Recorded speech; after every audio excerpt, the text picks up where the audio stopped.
Welcome to our channel. Today we how to restore your lead management using Zoho CRM, complete guide step by step clearly.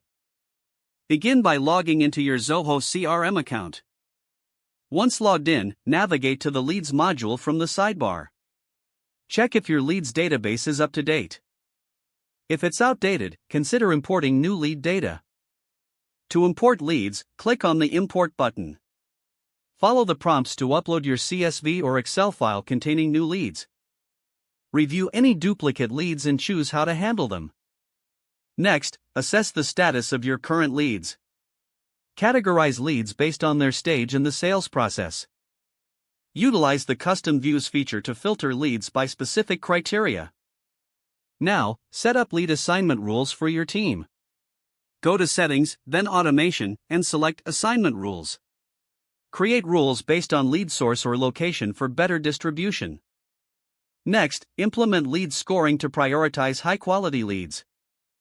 Access the lead settings and set criteria for scoring, like engagement and demographics. Once lead scoring is set, train your team on how to interpret scores. Now, streamline your follow-up process with automation. Create email templates within Zoho CRM for common follow-up scenarios.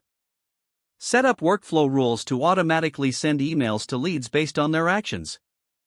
Regularly analyze your leads' performance using reports. Navigate to the Analytics section and run reports on lead conversion rates. Use insights from the reports to refine your lead management strategy.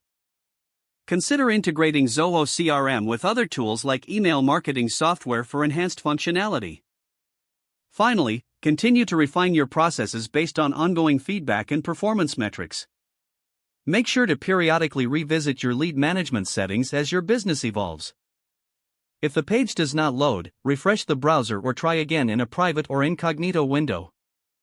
Make sure you are using the correct email address, then retype it carefully to avoid small typos.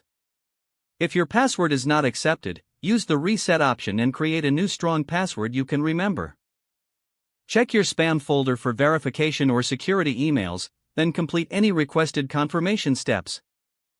Don't forget to like this video and subscribe to our channel for more step-by-step tech guides.